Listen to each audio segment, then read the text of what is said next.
يا من يرى مد البعوض جناحها في ظلمة الليل. سارے دنیا کے آپ کو حالات پتہ ہیں، ہر جگہ میڈیا اخبار یہ بتا رہا ہے مسلمانوں کے ساتھ یہ ہوا، مسلمانوں کے ساتھ یہ ہوا. اچھا، بہت سارے لوگ اللہ معاف کرے حکمرانوں کو اڑاتے ہیں، کیونکہ میں ایک دنیاوی آدمی ہوں، میرے پاس لوگ آ کے کھل کے بات کرتے ہیں الحمدللہ، تو کبھی وہ حکمرانوں کو اڑاتے ہیں. تو میرے دوستو، ہم ان سے کہتے ہیں بتاؤ کہ چلو ملکوں کے حالات خراب ہیں، شہروں کے حالات خراب ہیں، کیا تمہارے گھر کے حالات ٹھیک ہیں؟ تو وہ اس وقت اس پہ ان پہ بریک لگ جاتی ہے کہ گھر کے حالات تو واقعی خراب ہیں. یہاں میں امریکہ میں 3 مہینے سے پھر رہا ہوں، تو لوگ مجھے اکثر گھر بلا کے اپنے حالات سناتے ہیں.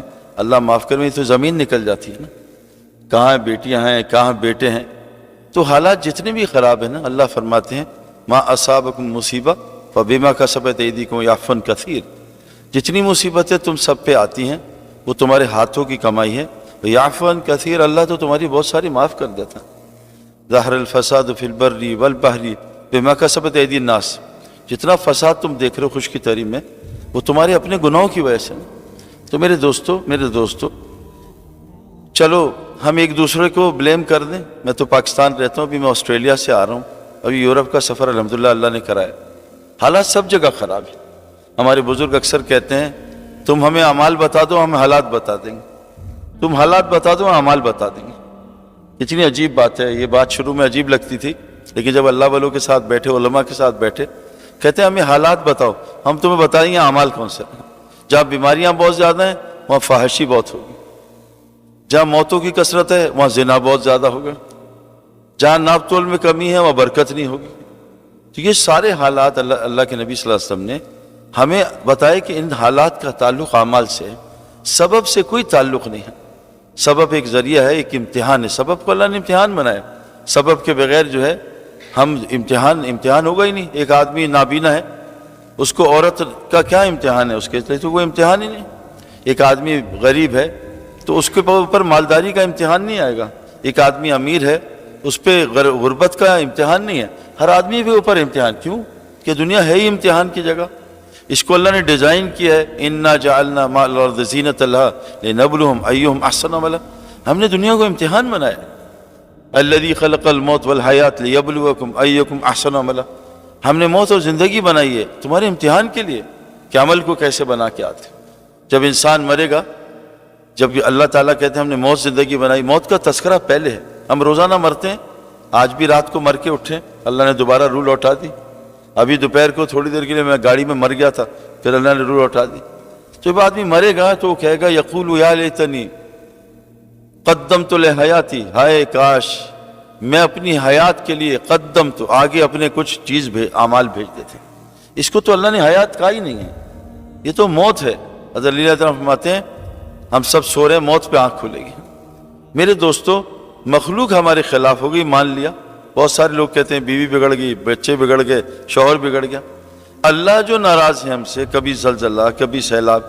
میں پچھلے 5 سال سے کراچی صرف چھوڑ دیں، پاکستان چھوڑ دیں، کراچی کو اللہ نے 3 سیلاب بھیجے ہیں جس سے کراچی پہ سارا تباہ ہو گیا.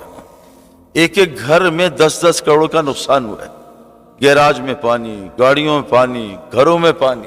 یہ سیلاب جو ہے بلوچستان سندھ میں ہو کے آیا ہوں، ابھی ہم رائیونڈ گئے تھے، ابھی تک سندھ کا پانی خشک نہیں ہوا ہے. زمین پانی لے نہیں رہی. لوگ چرپائیوں پہ بستر بچھایا ہے. اور مدد، کتنی مدد کریں میرے دوستو. ماشاءاللہ ماشاءاللہ ساری دنیا سے لوگ امداد بھیجتے ہیں. پاکستان خود، میں نے غیر مسلموں سے سنا، ان کنٹریز سے، کہ پاکستان دنیا کی ٹاپ کنٹریز ہے جو صدقہ کرتی ہے. میں نے ٹیکسی ڈرائیورز جو عرب ہیں، وہ میں دوستی ہو جاتی ہے، کہیں نہ کہیں پہچان جاتے ہیں.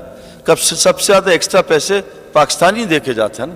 اگر پاکستان میں ہمارے حضرات کہتے ہیں مدارس کو بند کر دو، تبلیغ کا کام، تو پاکستان بچ نہیں سکتا اللہ کے. کیونکہ اللہ تبارک تعالیٰ فرماتے ہیں جب تک وہاں کے لوگ مسلح ہیں میں کبھی قوم کو عذاب نہیں دوں گا.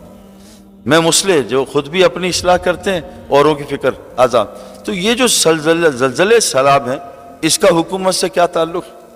یہ جو زلزلے سیلاب ہیں گھر کی لڑائیاں اس کا باطل قوموں سے کیا تعلق؟ حضور صلی اللہ علیہ وسلم فرمایا اے عائشہ تو میرے ساتھ جنت میں جانا چاہتی ہے 3 کام کر لینا، اپنی زندگی راہ چلتا مسافر والی بنانا۔ یہ کہ مسافر ہے نا بھئی، یہ ویڈیو تو نہیں بنا رہے نا، بس باقی خیر ہے، جزاک اللہ۔ راہ چلتا مسافر، گزرتا راہ چلتا 2 دن 3 دن۔ مقیم کو میرے دوستو، مقیم کی وہ سوچ ہی نہیں ہو سکتی۔ ہم دبئی ایئرپورٹ پہ جاتے ہیں، وہاں مکان تھوڑی بناتے ہیں، آگے آسٹریلیا سفر کرنا ہے، ہم مسافر ہیں۔ مقیم کی سوچ، مسافر کی سوچ میں زمین آسمان کا فرق ہے، اس کی تفکر میں زمین آسمان کا فرق ہے۔ ایک آدمی کرائے کے مکان میں رہ رہا ہے، سامنے پکا مکان بن رہا ہے، تو یہ کرائے کے مکان میں پیسہ تھوڑی خرچ کرے گا۔ تو زندگی راہ چلتا مسافر زندگی۔ تو میرے دوستوں مفتی صاحب فرماتے تھے دشمن انسان کا کوئی بھی نہیں ہے، دشمن انسان کا دشمن 4 چیزیں ہیں، دال، شین، میم اور نون۔ اگر اس کو دشمن بنا لے اللہ ساری کائنات کو اس کے لیے مسخر کر دے گا۔ اللہ تعالیٰ فرماتے ہیں دیکھو اونٹ کی طرف ہم نے اس کو کیسے بنایا، آپ کو تو پتہ نہیں اونٹ ہوتے نہیں۔ ہم کراچی میں سمندر پہ جاتے ہیں، چھوٹا سا بچہ 7 سال کا اونٹ کو رسی پکڑ کے بٹھا لیتا ہے۔ یہ اونٹ تو اتنا طاقتور جانور ہے، اس کو بچے نے کیسے بٹھا لیا، پھر اٹھا لیتا ہے، پھر بٹھا لیتا ہے، اور گرمی سردی کچھ نہیں دیکھتا۔ اللہ تعالیٰ کہتے ہیں دیکھو اونٹ کی طرف کہ کیسے ہم نے اس کو تمہارے لیے مسخر کیا۔ ہمارے ہاں ہم سفاری میں گئے افریقہ میں، تو دیکھا ہم نے ایک سفاری میں دیکھا کہ گائے نے شیر کو لات مار کے اڑا کے پھینکا۔ گائے میں اتنی طاقت ہے، میں نے آنکھوں سے شیر کو اڑتے دیکھا، وہ گئی اور مارا بھاگ گئے شیر۔ تو ہمارا بچہ گائے سے کھیل رہا ہوتا ہے، اس کے نیچے بیٹھ کے دودھ پی رہا ہوتا ہے۔ تو اللہ کہتے ہیں جیسے یہ گائے اور اونٹ ہم نے تمہارے لیے مسخر کی ہے، ساری کائنات کو تمہارے لیے مسخر کر دیں گے۔ تم 4 چیزوں کو دشمن بنا لو۔ سب سے پہلی چیز دال، دنیا کی محبت اللہ اور اس کے رسول سے زیادہ۔ دنیا کی محبت، مولوی صاحب بیٹھے ہیں، اگر میں غلط کہوں تو مولوی صاحب بعد میں مجمع میں یہ بات درست کر دیں۔ دنیا کی محبت اللہ نے خود ڈالی۔ اللہ تعالیٰ فرماتے ہیں کہ یہ دنیا مال کے محبوب ہونے کے باوجود، مال کی محبت کے باوجود یہ خرچ کیا کرتے ہیں؟ ذوی القربى والیتامى والمساکین وابن السبیل والسائلین وفی الرقاب۔ مال کی محبت ہے تبھی تو امتحان ہے۔ لن تنالوا البر حتى تنفقوا مما تحبون۔ تم نیکی کے کامل درجے تک نہیں پہنچ سکتے جب تک اپنے پسندیدہ مال کو اللہ کے راستے میں خرچ نہ کرو۔ ہمارے یہاں ایک مزاج ہو گیا ہے جو میں اپنے پاس سے نہیں کہہ رہا، میں دیکھو جو بات کرتا ہوں علماء سے تصدیق کر کے، ایک کے پیچھے نہیں، میں ایک بات بھی پڑھتا ہوں 10 علماء سے پوچھتا ہوں آگے کروں، تصدیق کر کے کرتا ہوں۔ ہمارے جو تبلیغ اور علماء ہمارے جو ہیں جس سے یہ سارا کام نظام چلا ہے، درس نظامی، وہاں کے بزرگ کہتے ہیں کہ یہ لوگوں نے، پچھلے لوگوں نے امیروں سے مال لیا اور غریبوں سے وقت لیا۔ اب امیر، میں جس فیلڈ سے آ رہا ہوں وہ کثرت امیر ہے، امیر ہی امیر ہے، اور میرے بڑے دوست ہیں جو وقت لگائے لیکن لگاتے نہیں۔ وہ کہتے ہیں سعید بھائی مجھے اتنے سارے میرے دوست ہیں کہ آپ کا تبلیغ کا سب ہم خرچہ دیں گے، اللہ نے آپ کو لگایا ہوا ہے، ہمارا حصہ ڈل جائے گا، لیکن میرے دوستوں ہم سے وقت نہ مانگے۔ میرے بھائی میرے پاس وقت نہیں ہے۔ تو مولانا صاحب فرماتے تھے اللہ نے دین کو قربانی سے جوڑا۔ ملت ابراہیم کیا قربانی؟ جب قربانی ہوگی دین زندہ ہوگا۔ امیر کی قربانی وقت دینا ہے اور غریب کی مال دینا ہے۔ تم امیروں سے وقت لو، غریبوں سے مال دیکھو اللہ دنوں میں دین کو کیسے زندہ کرتا ہے۔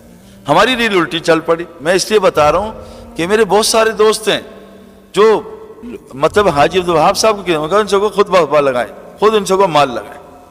کہ ابھی میں حج کے سفر پہ تھا، ہندوستان کے لوگ آئے، ہم نے آپ کو مال دینا ہے۔ میں کبھی ہمیں ضرورت نہیں ہے، تبلیغ کا کام بغیر مال کا ہے، اپنا جان مال، کیونکہ میرے دوستوں